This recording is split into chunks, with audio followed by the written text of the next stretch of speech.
ധനുമാസത്തിൽ തിരുവാതിര ഭഗവാൻ തന്റെ തിരുനാളാണ്. ധനുമാസത്തിൽ തിരുവാതിര ഭഗവാൻ തന്റെ തിരുനാളാണ്. ഭഗവതിക്കു തിരുനോൽമ്പാണ്. ഉണ്ണരുത് ഉറങ്ങരുത്.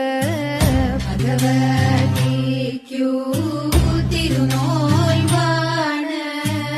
ഉണ്ണ